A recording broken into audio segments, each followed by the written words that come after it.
Profit and loss. Profit and loss एक ऐसी चीज़ है जिसके बिना बिजनेस हो ही नहीं सकता। तो हम शुरू करते हैं प्रॉफिट एंड लॉस के साथ। ओके, तो सबसे पहले हम एक एग्ज़ाम्पल लेते हैं। लेट्स सपोज एक एग्ज़ाम्पल लेते हैं, ठीक है। तो एग्ज़ाम्पल हम लेते हैं कि एक बच्चा था पप्पू, ठीक है। पप्पू बहुत ही खुश रहता था अपनी दुनिया में।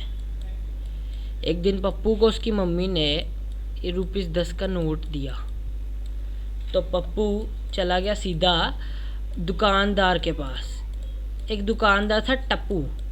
वैसे टप्पू आपने नाम पहले से सुना होगा, तो कोई बात नहीं। ये टप्पू की दुकान थी चिप्स की, ठीक है। चिप्स की दुकान थी, यहाँ पे बड़े अलग अलग तरह के चिप्स पड़े थे, ठीक है। तो वो गया और उसने चिप्स वाले भैया को दिए 10 रुपये, और उसने 10 रुपये दे दिए अपने चिप्स वाले भैया को, और एक अच्छा सा चिप्स वापस आ गया घर पे लेके मम्मी के पास। ये रहा पप्पू, अभी भी खुश है, उसको चिप्स मिल गए। पप्पू को चिप्स इसलिए मिले क्योंकि वो बहुत मेहनत करता था, इसलिए आप भी करो। साल ख़त्म होने वाला है तो अच्छी तरह मेहनत करो। और ये प्रॉफिट लॉस बहुत अच्छा चैप्टर है जो आता है। बेसिकली ये 5th 6th 7th तक आ जाता है प्रॉफिट लॉस, इसलिए बहुत डिमांडिंग चैप्टर है प्रॉफिट लॉस का। तो बहुत खुश हुआ वो, उसने चिप्स खा लिए, अपनी मम्मी को भी बांटे क्योंकि आपको पता है शेयरिंग करनी बहुत ज़रूरी होती है। पर मैं आपको ये समझाना चाहता हूँ, क्या मिस्टर टप्पू जी भी चिप्स का पैकेट जिससे ख़रीदते हैं, क्या वो भी 10 रुपये का ही ख़रीदते हैं? तो हमारा जवाब आता नहीं। टप्पू जी अगर 10 रुपये का ख़रीदेंगे और 10 रुपये का ही बेच देंगे तो पप्पू जी को क्या मिला? 0 रुपये। तो उनको तो कुछ भी नहीं मिलेगा, जितने पैसे उन पास होंगे उतने ही रह जाएंगे।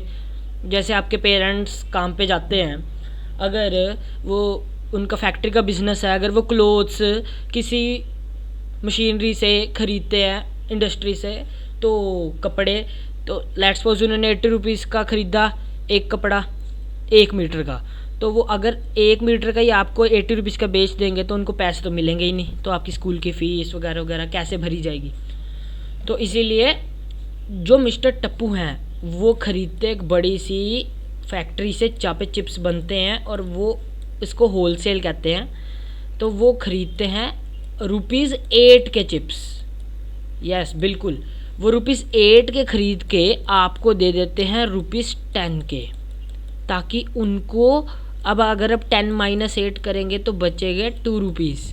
तो उनको 2 रुपीज़ मिल जाते हैं, सिर्फ 2 रुपीज़। उसी तरह आपके पेरेंट्स, जो मैंने एग्जांपल ली थी कि फैक्ट्री है उनकी, ₹80 का वो कपड़ा ख़रीदते हैं 1 मीटर का। अगर वो ₹80 का 1 मीटर का ख़रीदते हैं तो वो आपको बेचते हैं, मतलब हमको बेचते हैं ₹100 का। तो 100 - 80 बन जाता है 20। तो आपके पेरेंट्स को 20 रुपीज़ का प्रॉफिट मिल जाता है। तो इसे प्रॉफिट कहते हैं जब पैसे बढ़ के मिलते हैं, ठीक है। तो ये तो हुई प्रॉफिट की बात की जाए, तो इसे कहते हैं प्रॉफिट की एग्जाम्पल थी ये, ठीक है। तो अब हम चलते हैं लॉस की एग्जाम्पल पे। तो लॉस की एग्जाम्पल के लिए क्या देखना है हमने? लॉस की एग्जाम्पल। तो लॉस के लिए फिर से हम ले आते हैं एक बच्चे को। ये रहा बच्चा हमारा। अब इसका नाम हमने रख दिया है लट्टू। तो लट्टू को मिले ₹8 मम्मी से, ठीक है। और लट्टू ने आगे, अब इनका भी नाम बदल के रख देते हैं हम, इनका नाम रख देते हैं लड्डू, जो है हमारे दुकानदार। तो इनको वो दे देता है ₹8 और ले लेता है चिप्स। अब आप सोच रहे होंगे दुकानदार ने ₹8 में कैसे बेच दिए चिप्स? फिर उन्होंने ₹8 में बेच देंगे क्योंकि बच्चा ने कहा होगा अंकल बाद में दे दूंगा बाकी पैसे, ठीक है। तो फिर क्या होता है कि ठीक है, ₹8 के तो लट्टू ने दिया ₹8, और मिस्टर जो लड्डू थे इन्होंने फैक्ट्री से ख़रीदे थे चिप्स, ये भी ₹8 के ख़रीदे थे। तो ₹8 माइनस ₹8 बचा 0। इसमें प्रॉफिट भी नहीं हुआ और लॉस भी नहीं हुआ, ठीक है। तो 0 रुपीज़ बचे। पर अगर मिस्टर लट्टू ने उनको दिए 6 रुपीज़ और पैकेट 8 रुपीज़ का है, तो ये 2 बचेगा 8 माइनस 6 में से, ठीक है, इतनी तो कैलकुलेशन आती है आपको। तो ये है एक लॉस का एग्जांपल।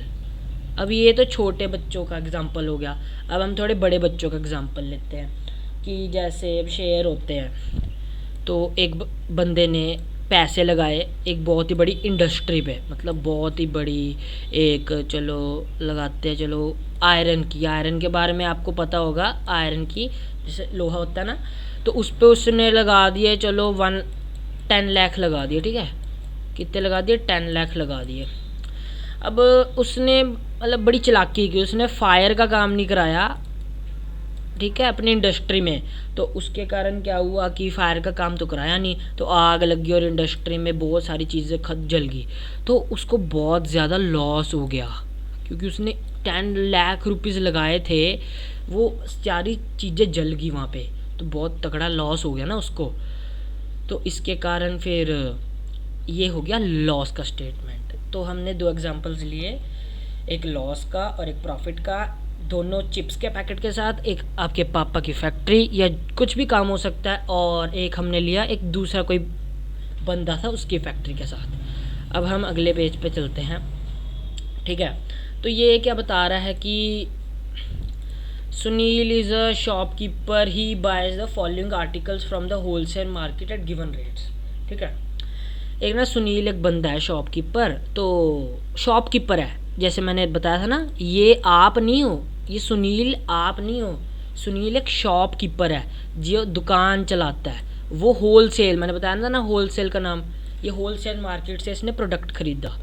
तो ये एक वॉकमैन ख़रीदा ₹200 का, फुटबॉल ख़रीदी 25 रुपये की, अब तो चीज़ें महंगी हो गई हैं, टी शर्ट खरीदी 125 रुपये या 125, बैग, टिफ़िन, क्रिकेट बैट, ऐसी बड़ी सारी चीज़ें इसने ख़रीदी हैं, ठीक है, ये होलसेल मार्केट से ख़रीदी हैं। अब देखो, अब इसने ख़रीदी होलसेल मार्केट से ये सारी चीज़ें, ठीक है, ये 200 का, अब आपको ये इतने का नहीं देगा, पक्की बात है, ये आपको ज़्यादा पैसों का देगा, क्योंकि ये शॉपकीपर है, इसको भी तो क्या चाहिए, ज़िंदगी में प्रॉफिट चाहिए, ताकि अपने बच्चों का पेट पाल सके, ठीक है।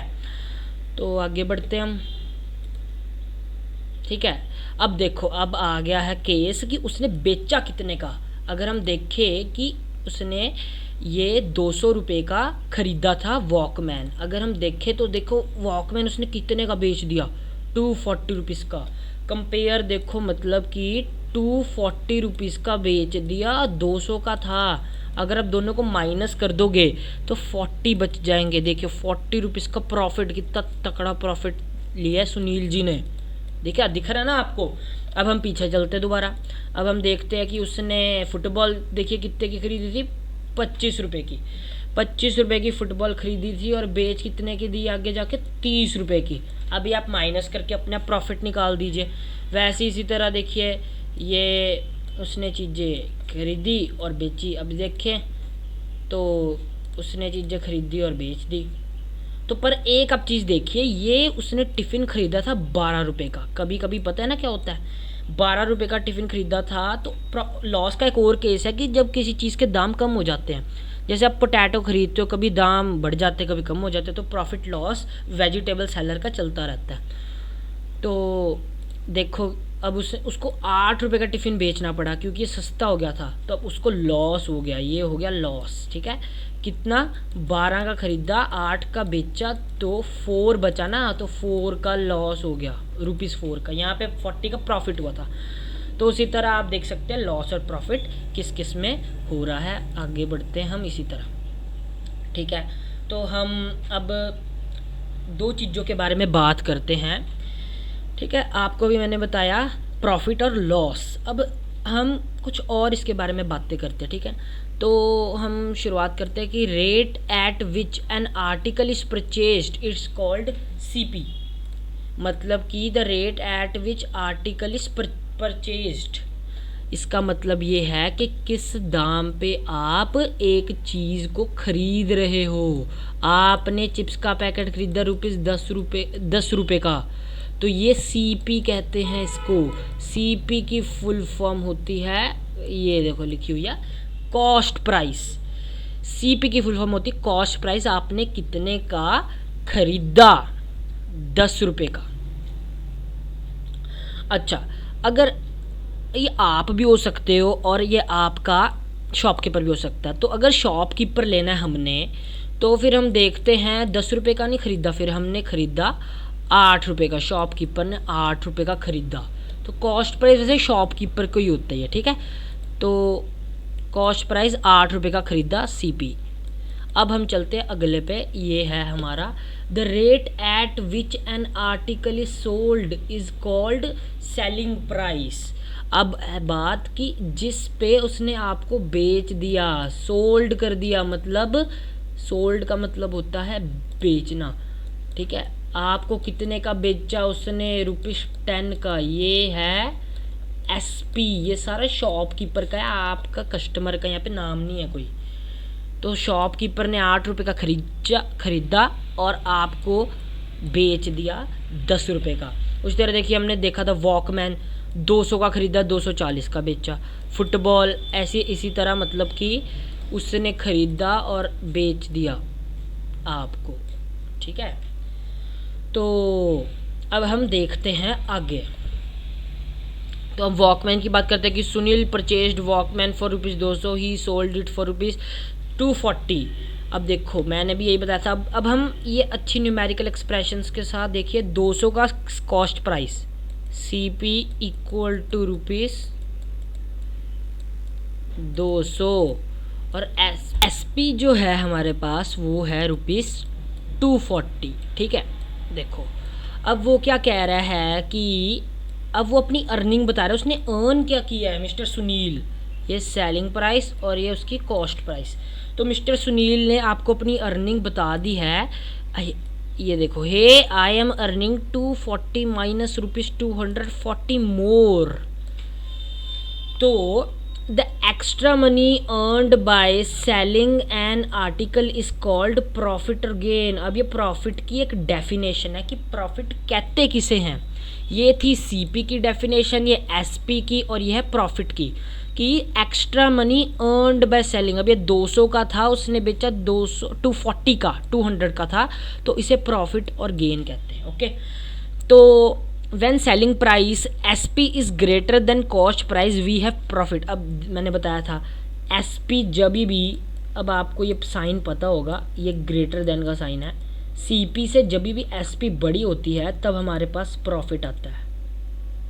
ये आप समझदार बच्चे हैं, आपको पता होगा। तो हम आगे बढ़ते हैं नेक्स्ट पेज पे। तो देखो अब हम एक और केस देखते हैं। अब हम देख रहे हैं एक और केस, ये देखिए, Sunil purchased a tiffin box for ₹12। There were some defects in tiffin box so he sold at ₹8। अब देखो ये लॉस का एक और केस है। मैंने कहा होगा कि रेट कम हो गए होंगे, पर उन्होंने कहा डिफेक्ट है। वैसे कोई डिफेक्टिव चीज़ खरीदता नहीं है सस्ते में भी, पर उसने चलो किसी तरह बेच दी। तो कॉस्ट प्राइस थी ₹12, सेलिंग प्राइस है ₹8। तो ओह आई हैव लॉस्ट। ये दोनों को हम जब माइनस करेंगे, दोनों में एसपी और सीपी को माइनस ही करते हैं हमेशा, ठीक है। और जब भी सेलिंग प्राइस छोटी होती है तो सीपी में से एसपी को माइनस करते हैं, और जब भी सेलिंग प्राइस बड़ी होती है तो एसपी में से सीपी को माइनस करते हैं, ठीक है। तो अब यहाँ पे देखो, the money lost by selling an article is called loss. आप होशियार बच्चे, आपको ये लाइन समझ आ गई होगी। अब हम देखते हैं, when cost price CP is greater than selling price SP we have loss. पिछली बार हमने केस देखा था एसपी ग्रेटर देन सीपी, अब सीपी ग्रेटर देन एसपी है। ये है ऑपोजिट केसेस। ऑपोजिट केसेस का मतलब जो एक दूसरे से उल्ट होते हैं, जैसे सुबह का रात होता है, जैसे कुछ भी कह सकते हैं आप, ठीक है। ऑपोजिट्स होता है ना, ब्लैक का वाइट होता है, तो ऐसे। तो ये भी हो गया आपका ख़त्म, ठीक है। तो अब हम कुछ क्वेश्चंस लाए हैं, उसे हम ट्राई करने की कोशिश करते हैं, ठीक है। और ओके, तो सबसे पहले आप ये देखिए ए पार्ट, हम ए पार्ट ट्राई करते हैं। कि देखिए कॉस्ट प्राइस है ₹545। ये चीज़ का नाम नहीं दिया, बस ऐसे दिया हुआ है, ये ज़ीरो है, ठीक है, इसको ज़ीरो लिख लीजिएगा। और प्रॉफिट दिया हुआ है आपको, ठीक है। तो अब क्या होगा, तो सबसे पहले क्या होगा कि ₹45 है ये अगला क्वेश्चन। तो पहले हम छोटा करें कि बड़ा, चलो पहले फर्स्ट पार्टी करके देखते हैं ये कैसे करेंगे हम। तो हम सबसे पहले लिखेंगे, अगर हम स्कूल मेथड में है ना, तो सबसे पहले क्वेश्चन 1 ए पार्ट ऐसे लिखेंगे। तो ब्लू पेन से लिखते ज़्यादा बेहतर रहेगा, रेड पेन टीचर का होता ना। तो CP जो है इक्वल टू ₹545, ये देखो, ठीक है। और जो SP है अभी आपको बताना है कि क्या है, ₹630। अब आपको देख के पता चल गया होगा कौन बड़ा है, तो हम वही लिखेंगे, since SP greater than CP, ठीक है। तो प्रॉफिट होता है, और प्रॉफिट भी उन्होंने दे दिया, बहुत चालाक लोग हैं ये लोग, ठीक है। तो प्रॉफिट उन्होंने दिया नहीं है, हमने निकाला है प्रॉफिट, ठीक है। ये एक एग्जांपल है, ये आपके लिए पहले से की गई थी, तो मैं दोबारा करके दिखा रहा हूँ। 630 में से जो बड़ा होता है ना, उसमें से छोटे को क्या कर देते हैं हम, वैसे ही ऐसे गलत हो जाएगा आपका, आपको पूरा लिखना पड़ेगा SP माइनस CP। ये देखिए इस तरह लिखेंगे तो ही नंबर मिलेंगे। 630 में से 545 सब्ट्रैक्ट कर लीजिएगा, आपको मिल जाएगा 85। तो यही है हमारा भी सेम, ठीक है। तो प्रॉफिट हो गया ₹85 का, ठीक है। तो हम एक काम करते हैं, हम काटते हैं इसको, ठीक है, और अगले पेज पे लेके चलते, ठीक है। अगले पेज पे लेके आगे ना, क्योंकि अब ये हमें दिया हुआ है CP और ये दिया हुआ है हमें SP, ठीक है। तो ये वैसे हमारा B पार्ट है। तो CP दिया हुआ है हमें ₹45। आप शॉर्ट फॉर्म भी लिख सकते हैं, पर जब भी प्रॉब्लम समझाते हैं तो उसमें आपको फुल फॉर्म ही लिखनी है। और SP दिया हुआ है रुपीज़, क्या दिया हुआ है 58। अब आपको फिर से पता है, सिंस आप फिर से यही चीज़ लिखेंगे, SP is greater than CP, तो प्रॉफिट ही होगा। आपको ये समझ आ गई बात, बिल्कुल लॉस तो होने ही नहीं वाला। तो प्रॉफिट का फॉर्मूला है SP माइनस CP, बड़े में से छोटा माइनस करेंगे तो 58 माइनस 45। मैं एक और बात बता दूँ, जब भी हम फॉर्मूला लिखते हैं तो हम उसमें रुपीज़ नहीं डालेंगे, रुपीज़ सिर्फ एंड लाइन में डालेंगे। तो 58 आप कर सकते हैं यहाँ पे, माइनस 45 आपको मिल जाएगा 3 और 1, तो यह बन गया आपका 13। तो अब आप यहाँ पे लिख सकते हैं देयरफॉर प्रॉफिट इक्वल टू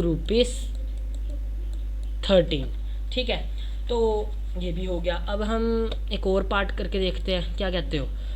अब हम क्या करते हैं, हम ये देखिए डेसिमल वाला पार्ट उठाते हैं, ठीक है। डेसिमल नंबर अगर आपको नहीं आते तो आप ज़रूर बताइएगा, ठीक है।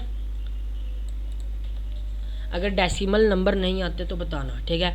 तो अब हम क्या करते हैं, ये E पार्ट है, तो CP दी हुई है हमें ₹25.65। हम पॉइंट को बाद में देखेंगे, हम पहले पॉइंट से पहले वाला। अच्छा, आपको पता होगा कि जो भी पॉइंट से पहले आता है उसे कहते हैं होल नंबर पार्ट, और जो भी पॉइंट के बाद आता है उसे कहते हैं डेसिमल नंबर पार्ट, ठीक है। अगर आपको डेसिमल नंबर्स का चैप्टर चाहिए तो ज़रूर बताना, ठीक है। तो SP दी हुई है ₹23.80। अब आपको पता है since CP is greater than SP, तब इस वाले केस में लॉस आता है, और लॉस का फॉर्मूला सेम होता है, CP आ जाता है बस आगे, SP पीछे चला जाता है। तो ये हो जाएगा ₹25.65 माइनस ₹23.80। तो बस अब हम इसको माइनस कर देते, देखिए यहाँ पे 25.65 23.80। अगर आपको डेसिमल नंबर्स का माइनस नहीं आता तो ज़रूर बताना, ठीक है। तो 4 यहाँ पे आ जाएगा, ये 16 बन जाएगा, ये 8 बन जाएगा, ये पॉइंट लग जाएगा, ये 1 और ये तो 0 हो जाएगा। तो देखिए कितना लॉस हो गया, ₹1.85 का। तो मैंने बताया था यहाँ पे रुपीज़ नहीं लिखते हैं, तो मैंने जानबूझ के लिखा ताकि आपको पता चले कि ये नहीं लिखना यहाँ पे रुपीज़, क्योंकि ऐसे गलत हो जाएगा क्वेश्चन। वैसे सही भी हो सकता है, अब वो आपके स्कूल पर डिपेंड करता है कि उन्होंने कैसे कराया। बाकी आप कुछ भी कर सकते हैं। तो देयरफॉर लॉस, अब यहाँ पे लिख सकते हैं एंड में इक्वल टू रुपीज़ 1.85, ठीक है। तो ये मैंने एक लॉस का पार्ट कर दिया आपके लिए और दो मैंने पार्ट कर दिए देखिए प्रॉफिट के, ठीक है। ये एक कराया क्वेश्चन था, मैंने एक ये कर दिया, एक मैंने ये कर दिया, और एक ये आपका था बी पार्ट, ये प्रॉफिट का हो गया, और ये हो गया आपका, ये भी प्रॉफिट का है, और ये हो गया आपका लॉस का पार्ट, ठीक है। तो एक आप चाहें तो हम बड़ा भी कर सकते हैं, फिर एक पार्ट रह जाएगा सी पार्ट, ये चलो आप होमवर्क ले लो, चाहे तो आप कमेंट बॉक्स में ज़रूर लिखना, अगर आपकी मर्ज़ी हुई तो ज़रूर लिखना, कोई भी आप पे बोझ नहीं है। तो हम इसको एक बार कट कर देते हैं, ठीक है, यहाँ से लेके चलते हैं इसको आगे, ऐड टू न्यू पेज, तो ले लिया हमने इसे। तो क्या कहते हैं इसको, हम सी पार्ट बोलते हैं, और डी पार्ट है ना ये, तो ये है सी पी और ये है एस पी, ठीक है। अब हम सीधे ही फॉर्मूला लगाते हैं, देखिए एस पी आपको लग रहा है कि बड़ा है, बिल्कुल सही, एस पी ही बड़ा है, तो पर आपको पूरा कम्प्लीटली लगाना है। तो हम देखिए प्रॉफिट होगा इतना, तो आपको समझ आ गया, ठीक है। प्रॉफिट होगा तो देखिए फॉर्मूला लगाएंगे S P minus C P, क्या होगा, एस पी क्या है हमारा 1420 माइनस सी पी क्या है 1300, सॉरी 0। तो देखिए अगर आप इसको माइनस कर देंगे आपके पास मिल जाएगा आपको 120। तो देयरफॉर, ये देयरफॉर वाली लाइन ज़रूर लिखना, इसके बिना नंबर आधा टीचर काट लेता है, तो आपको अपने नंबर कटवाने नहीं है किसी भी तरह। तो ये एक और हो गया प्रॉफिट का केस हमारे पास। तो बस इसी तरह ये आज का हम आपको काम दिखाते हैं। हमने सबसे पहले एक शॉर्ट रिवीजन, ये मैंने सबसे पहले थोड़ा थोड़ा बताया था कि प्रॉफिट क्या होता है, उसके बाद मैंने बताया था कि लॉस क्या होता है, उसके बाद हमने सुनील अंकल की जो एक शॉप थी उसके बारे में बहुत जानकारी हासिल की कि ये सब चीज़ें अंकल ने ख़रीदी होलसेल मार्केट से, फिर उन्होंने ये सब चीज़ें बेच दी, ठीक है, हम जैसे लोगों को, ठीक है, उनको प्रॉफिट भी हुआ लॉस भी हुआ, तो उनके बारे में बताया कि ये उनका प्रॉफिट था, ये सुनील अंकल का प्रॉफिट हुआ था यहाँ पे, ठीक है, ठीक है। और उसके बाद आपने देखा कि यहाँ पे सुनील अंकल का लॉस हो गया था बहुत तकड़ा नहीं, ₹4 का ही लॉस हुआ था, प्रॉफिट बल्कि ₹40 का हुआ था, ठीक है। तो इसी तरह सुनील अंकल बहुत ही लॉस में भी गए थोड़े से और प्रॉफिट में भी गए, ये ऑपोजिट केसेस होते हैं। जब एसपी बड़ा होता है सीपी से तो प्रॉफिट होता है, और जब सीपी अपने आप बड़ा हो जाता है एसपी से तो लॉस होता है, पर लॉस कम होता है, प्रॉफिट ज़्यादा होता है पर लॉस भी होता है। तो उसके बाद हम चलते हैं, देखते हैं कि इस पर हमने वर्कशीट 1 की, वर्कशीट 1 का हमने ए पार्ट किया ही हुआ था, हमने उसको थोड़े बेहतर तरीके से समझा। उसके बाद हमने डी पार्ट देखा, उसके बाद हमने देखा ई पार्ट, उसके बाद हमने देखा बी पार्ट। तो थैंक्स फॉर वॉचिंग, बाय।